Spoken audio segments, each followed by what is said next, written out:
Hey everybody, welcome to our class today, Learning Skills for Family Historians. This is kind of a companion class to the class we had last week. You'll notice there is a little bit of overlap. I like to think of it as reinforcement. Our last week's class was on thinking skills, and this one is on learning skills. And as you would imagine, there are some overlaps in that because thinking and learning are closely tied together. This is actually one of my very favorite topics to talk about. I feel that learning is one of the things that brings us joy in life. So before we get into the actual topic of the class today, I just wanted to give a quick rundown on what is coming up because it's a little bit of an anomaly here. Well, the first class isn't. Next week, we start again our Family Search Basic series, which I'm so excited about. For those of you who haven't been through this before, it is very basic. I mean, down to for someone who has never used Family Search or maybe only used it just a little bit, wants to learn more, wants to get started. So if you know anybody that fits that description, please feel free to invite them to participate. And for those who are more, like I see a lot of our friends who are back online today that have been through the class already. So if the value of you coming to the basic class could be learning ways to teach to other people. But I did want to be very clear up front that it's a very, very basic class. Then we've got the anomaly that I mentioned where we've got 2 weeks off in the middle of the year. So this is in spring. So it's not like, major holiday season or anything, but we've got Easter Sunday on the 31st that falls right before the week of General Conference.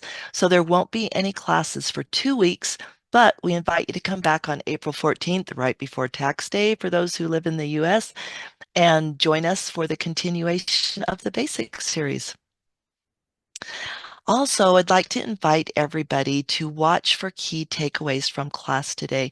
I always like to do that in my classes because, number one, it reinforces learning for the people who make note of their key takeaways, but we invite you to share those at the end also. And by doing that, you can bless the lives of your fellow participants today because you might notice something that they didn't notice and vice versa.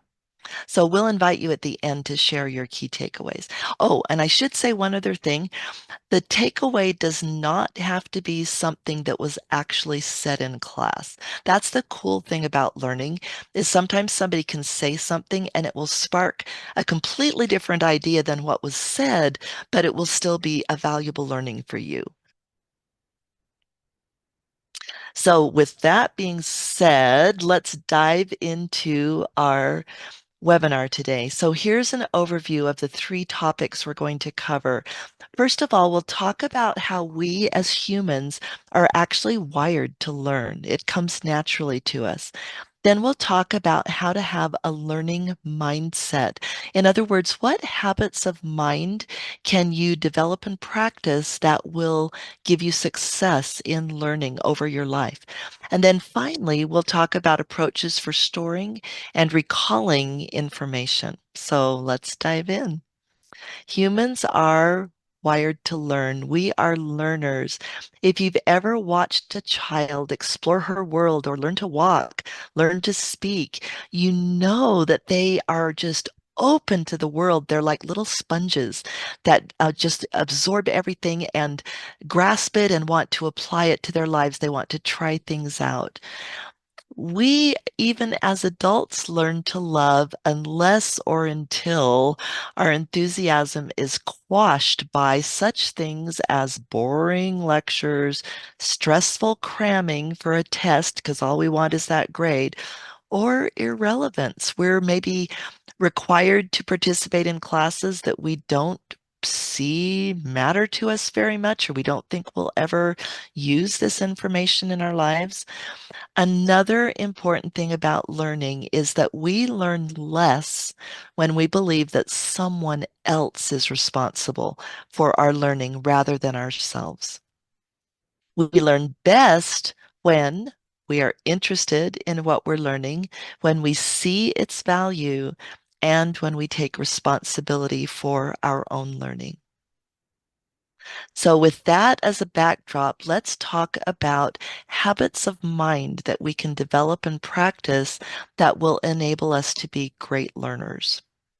The first one, for those of you who were with us last week, you'll probably recognize this, but I feel that it is so important. In fact, I got this phrase from Elder Bednar. I believe he was the first person I heard it from in a talk he gave at a university. And it just seemed so profound to me to focus on intellectual humility. And he actually said that if we didn't practice intellectual humility, that we would lose our effectiveness. And so here are some of the things that indicate intellectual humility. And so we can ask ourselves, am I practicing these things in my life?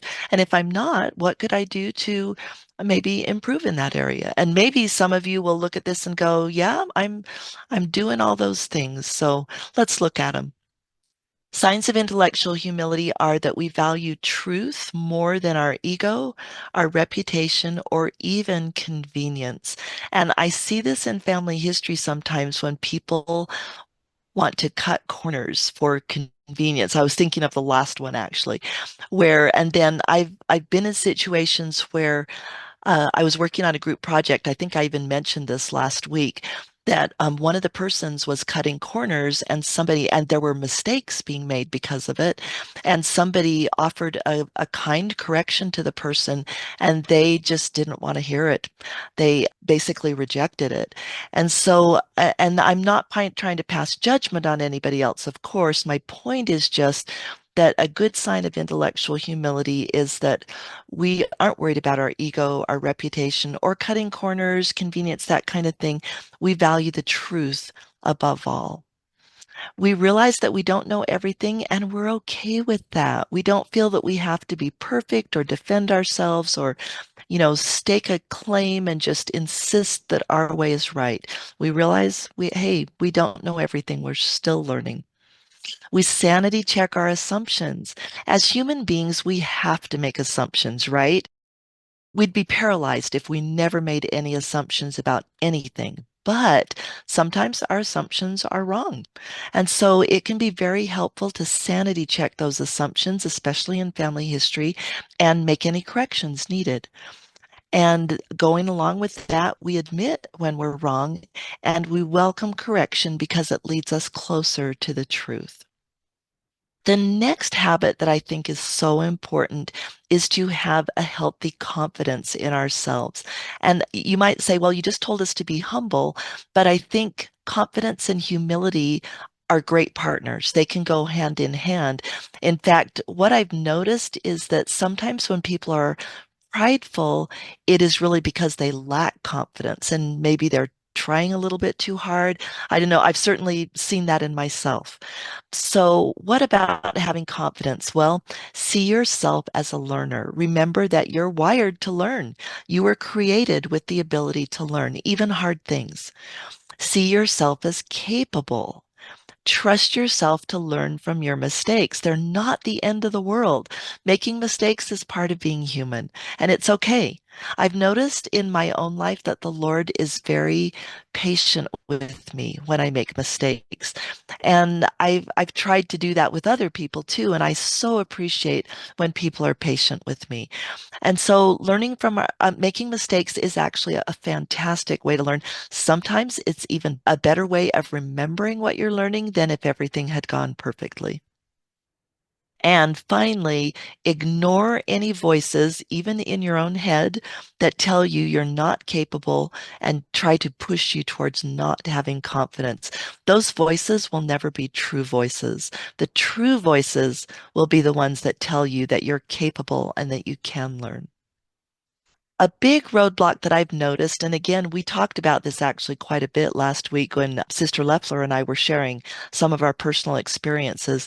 One of the biggest roadblocks that I see in learning is a fear of feeling stupid. And I think we all experience that from time to time. Maybe we don't want to speak up in a class because we don't want to look dumb, or we don't want to try something because we're afraid that we'll fail and then we'll feel stupid. Well, guess what I discovered?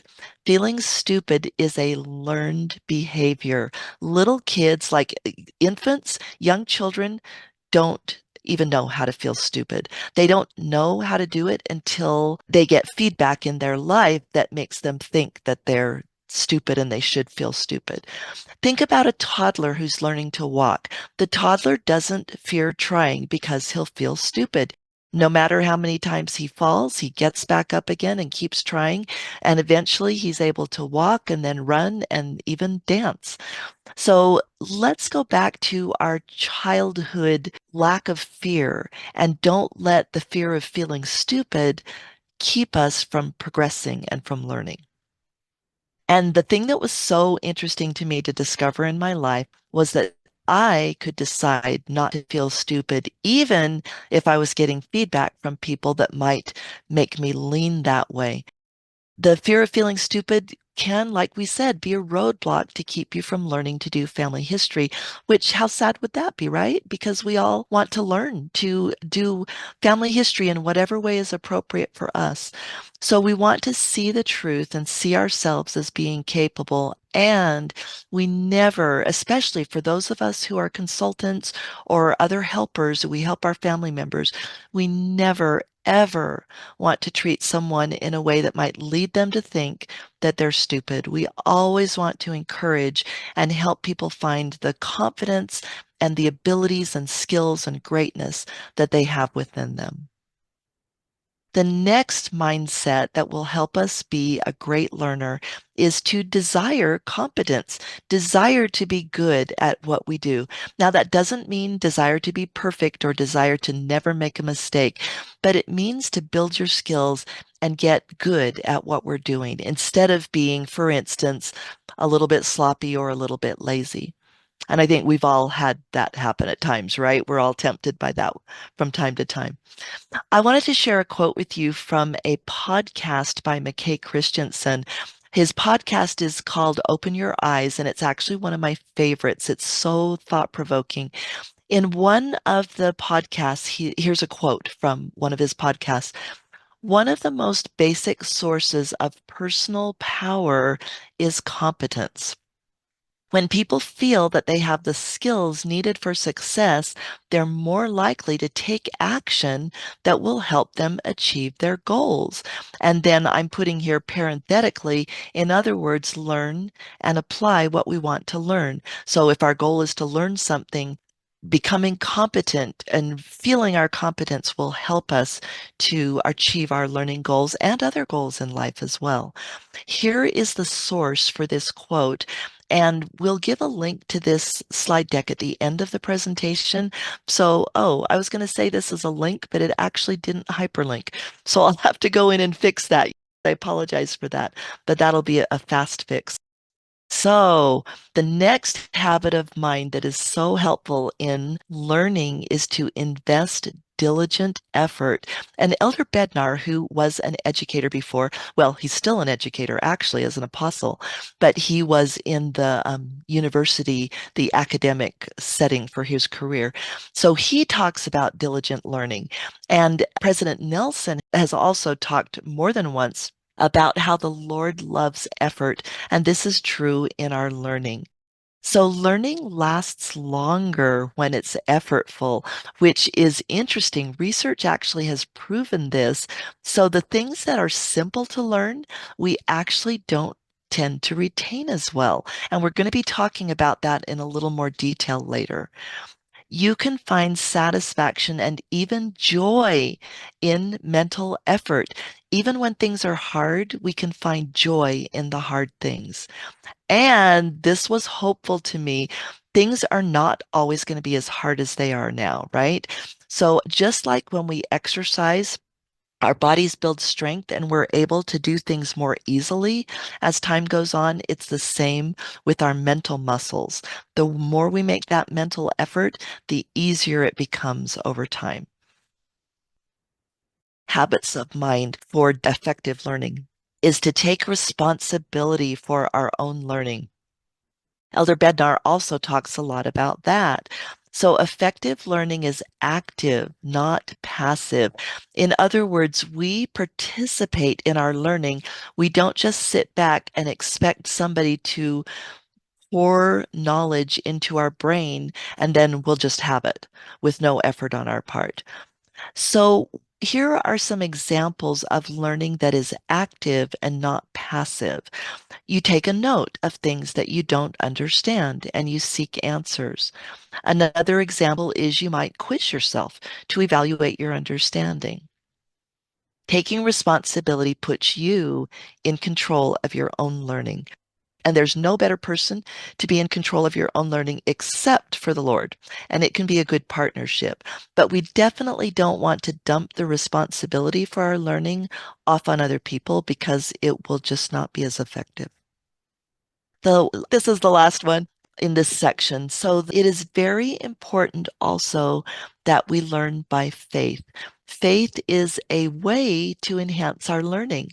One way to learn by faith is to pray to be taught. And at one point in my life, when actually I was really in the midst of a struggle and wondering why things were going so badly, why my prayers weren't being answered the way I had wished that they would, these words came into my mind. And I don't know if they were from an ancestor, because probably a lot of us have received help and impressions from people on the other side. But the words came fully formed into my mind. It was so interesting. Life abounds with lessons for those who are receptive. And that was so hopeful to me because it put my problems in a different light. I thought, okay, what I'm going through now, these can teach me lessons. So I can look at this as a learning experience instead of it just being, these terrible trials and not being able to achieve my goals and that type of thing. So life abounds with lessons when we are receptive to those lessons. Okay, let's move on to our third section. So let's talk about some approaches for storing and recalling information in these amazing brains of ours. We talked about the amazing human brain in our class last week. So first of all, let's just use a simple definition of learning for this class today. If you were to Google, there are so many definitions out there, and many of them are wonderful, and they're definitely not all the same. So for purposes of this class today, we are going to use this definition. Learning is storing information in one's mind so that it can be recalled and applied to various situations, which raises a question. Then, what is the best way to get that learning to stick in our brains? Well, that's what we're going to talk about. If you've participated in school over the years, you may have noticed that the ideas about the human brain and how we learn have changed over the years. So I did some little bit of research and found some pretty recent information, and this is a link right here. So if you want to read more about this, just open the slide deck at the end and come to this link.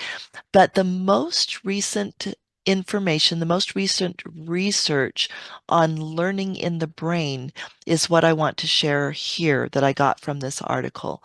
So initially, learning is stored both in short-term and long-term memory.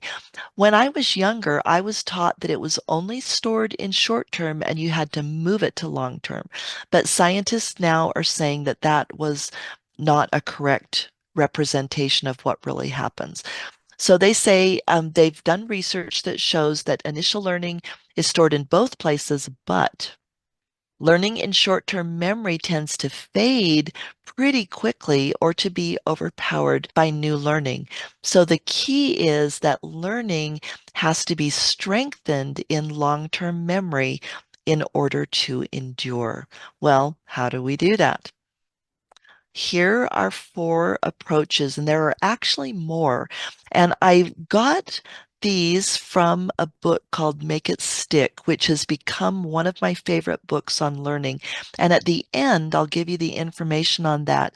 But I felt like four of these really applied to our efforts to do family history. So let's look at each one of those. First of all, organizing learning. Researchers have shown that if we can organize what we're learning, it will retain it better. In other words, if we understand what the big picture is and what are the parts of that picture and how do they fit together, how does new information that I'm learning fit with what I might already know? Are there inconsistencies? Are there missing pieces? Are there gaps in my knowledge? And finally, are there connections that could lead to greater understanding? I want to share with you an experience that I had learning to do family history and how organizing the information in my mind led me to some important understandings. So when I first started doing family history, for those of you who may remember the IGI, it was even before new.familysearch.org and definitely before Family Tree, which is the current system. So back then, when I first started, I just saw all this information in the IGI and in new.familysearch.org. And I looked at it and thought, well, this is from the church, so it has to be perfect. It has to be right. And I honestly didn't give it a lot more thought. I just assumed, hey, not my problem. The church provided this information and I'm just going to run with it. So my initial model, and I'm using Family Tree, I'm using the name of the current system to refer to all earlier systems as well, just for simplicity. So my mental model could easily be called the magic well mental model. I didn't know where the names come from, and I assumed I didn't really need to know. Honestly, I didn't really care that much. Then I was set on a journey to develop a more accurate mental model because of the problems that I saw where I tried to organize the information in my mind and it wasn't working. Let me walk you through this journey very quickly. So, first of all, I started, like I said, with the magic well model. Didn't know, didn't care where the names came from, didn't think it was that important. Then I signed on to New Family Search and I saw problems with my family. I saw that my great uncle, it said that he needed temple work, and I was pretty sure that had already been done because he was a lifelong member. Not only that, I didn't put this here due to screen limitations, but he was connected as a husband to my grandmother. She married his brother. She did not marry him. I know they were not having a secret marriage or anything. So there were obvious mistakes that I was seeing in new.familysearch.org. So I thought, okay, maybe I'm going to have to question my assumption. I need more understanding about what I'm seeing because it's not making sense. I can't organize it in a way that makes sense. I'm seeing contradictions. So then I thought I've got to learn more about where the information in Family Tree came from. And as I tried to learn more, I started by Googling it and couldn't really find anything very helpful, to be honest. It seemed like almost nobody knew where the information came from. So I started looking at the research wiki and different things, whatever I could find to learn from. And I also found an amazing book called Hearts Turn to the Fathers, which if you Google that, you can find it on BYU Studies. And it's also available at Deseret Book, probably at other church booksellers as well, like Seagull and so forth. It actually is the history of family history in the church, starting with the appearance of Elijah and the restoration of the gospel, clear down. It goes till about 1992, if I remember correctly, and I wish that they would update it. But it gives just a wonderful overview of the church's efforts to establish a repository where we can build the human family. So this taught me so much about why I was seeing what I was seeing in new.familysearch.org at the time. Then I also became acquainted with some Family Search employees, and bless their hearts, they were so gracious to share context and history and to answer my many, many questions. And so I used all this information that I gathered to develop a more accurate and complete mental model. And this is actually the one that I'm currently using in our classes. So instead of the magic well model, I discovered that many of the names in family tree came from church temple records. So they were from the records of ordinances performed. Many records are also from extraction. For those of you who may not be familiar with the extraction program, it was the old indexing program in the late part of the 20th century. So last century, there was a lot of extraction going on. Church membership records also feed information into family tree. I've seen that when members of my family have passed away, and when the ward clerk marks them deceased, then their information becomes visible in family tree. And then, of course, there are all kinds of other contributions from users. They type in their own things, manual entry. For-generation programs, there are a lot of contributions from that. So now I feel like I have a much more accurate picture of where the information in family tree comes from. I'm able to organize this in my mind. So then I'm able to make better decisions about doing my family history. So that is the power of organizing your learning, looking for gaps, figuring out how to address those gaps, and then coming up with a more accurate organization. So the takeaway from this is when we take time to organize learning in our minds, we retain it better. And when we notice discrepancies, make corrections, and fill in gaps, we retain it even better. Okay, let's move on to the second one. Embrace desirable difficulties. In the book I mentioned, Make It Stick, they talk about desirable difficulties and they specifically use the word desirable and they contrast it with undesirable difficulties. An example of an undesirable difficulty would be for me to say, you need to build a rocket that will go to the moon and you need to do it by next week. I mean, like, no way, right? That just is not possible. So that is an undesirable difficulty that could not be addressed through any means, really. I mean, no matter how hard we tried to learn, we're not going to build a rocket by next week, unless some of you are already rocket scientists on this call. But for the rest of us, not going to happen. But I love this quote by Ralph Waldo Emerson, that which we persist in doing becomes easier, like we were saying earlier. Not that the nature of the task has changed, but our ability to do has increased. That kind of sums up the value of desirable difficulties. So what would be an example of a desirable difficulty in family history? Well, I've noticed that most of us struggle with writing reason statements.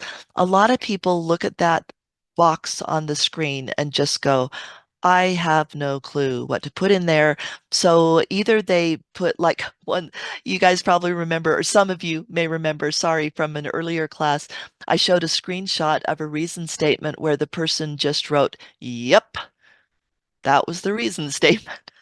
And I just thought, well, bless her heart, she probably just didn't know what else to put because a lot of people look at this and just it's intimidating. We just don't understand it. But this is an example of a desirable difficulty because it is within the power of everybody who uses Family Tree to learn how to write reason statements. So you can become adept at it with guidance and practice.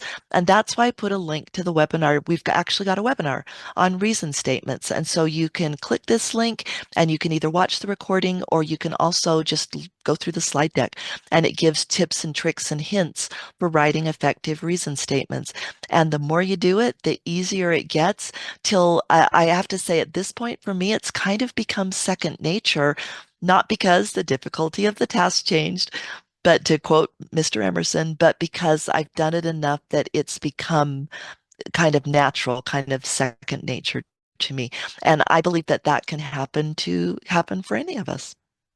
So the takeaway from this is we want to embrace those desirable difficulties because when learning involves effort, we retain it better. And again, this has been proven by research. The research is cited in that book, Make It Stick. Okay, the third one of our four is to practice recall.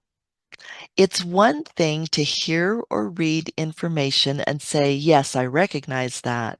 It's entirely another thing to retrieve the information from your long-term memory so that you can apply it. Have any of you learned another language? I would bet a lot of us on the call have. So you probably have an example of this from your life. When you were learning, didn't you find that recognizing and understanding what a person was saying was way easier than actually formulating a sentence yourself in the foreign language and saying it? At least I did.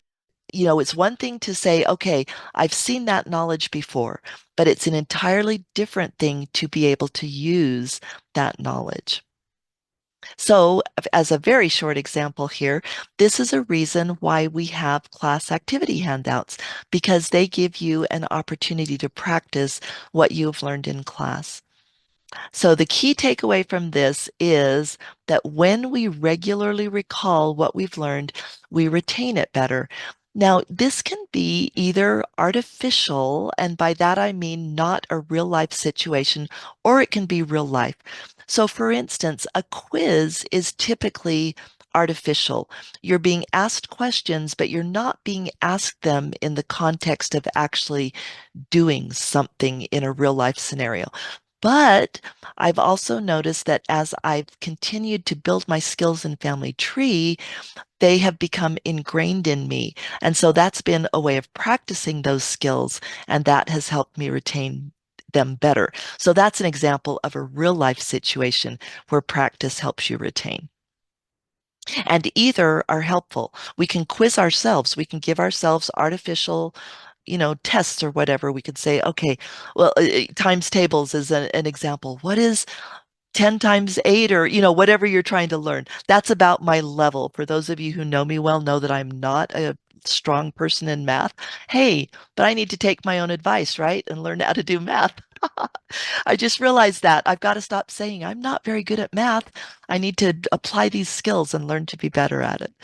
So the point is, take advantage of opportunities to recall what you've learned and to apply it. And that will strengthen your learning and enable you to just keep getting better and better. Okay, our last thing that we want to talk about for retaining learning is to reflect on that learning. Ponder what you've learned as well as the experience of learning. We might call that meta learning. So, not just learning something about a subject, but learning about how we learn. Here are some prompts that could help you reflect on your own learning. What was particularly meaningful about what you learned and why? What went well? In other words, what in that learning experience would you like to keep doing? What was effective? Also, what maybe didn't go so well? What would you want to do perhaps differently in the future? And then finally, write your reflections. Here's the interesting thing. Research also shows that you solidify your learning through writing about it. And I've discovered that every time I write, well, almost every time, virtually every time, I gain additional insights. So that's the blessing of writing, reflecting through writing on what we're learning, because not only will we reinforce it, but we will most likely gain new insights. So the takeaway from this is when we reflect on what we've learned, we retain it better.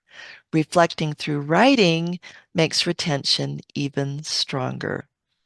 So I'd like to invite us all now to practice this thing that we've just learned about. And I'm sure that many of you are already doing this, but take a minute right now and ponder what you've learned today, as well as your experience of learning. And so here are some prompts that might help you in doing this, and I'm just going to time us for like a minute to do this. So if you can grab, a piece of paper or if you have like a Google Doc or something, whatever you would like to do, take some time to reflect on what you've learned today, how you can use it in the future. And afterwards, this may help in you sharing your key takeaways from class. So I'll give you a minute starting now. I hope you found that exercise helpful, and I would encourage all of us to do that in future learning situations to help solidify our learning. So let's summarize what we talked about today. We started out by saying how we as humans have an inborn ability and desire to learn. It's how we're wired. A mindset that facilitates learning includes these 6 points that we talked about: intellectual humility, but still confidence, a desire for competence, making diligent effort, taking responsibility for our own learning, and learning by faith. Life abounds with lessons for those who are receptive. And then finally, we talked about ways that we can store and recall information. We can organize it and look for discrepancies and resolve those. We can embrace desirable difficulties. We can practice recall, practice pulling that information up from our long-term memory, and then we can reflect on our learning experiences. So here is the book that I mentioned. I thought this was just absolutely amazing. And I have to tell you that I'm not selling this or anything. If you go buy this on Amazon, I don't earn any kind of a commission. I'm presenting it just as a fan of this book. And I'll be honest with you, the first time I read it, I got it from the library. I didn't know that I would want to buy it. So if you're in the same situation, I would say get it. Like my library makes it available digitally. So you can get a digital copy that you can read on your Kindle, or you can get the paperback book from your library if you are interested in this type of thing. And then if you decide to buy it, great. For me, it was worth it. I felt that it was so good and that I would be reviewing it frequently that the purchase was worth it.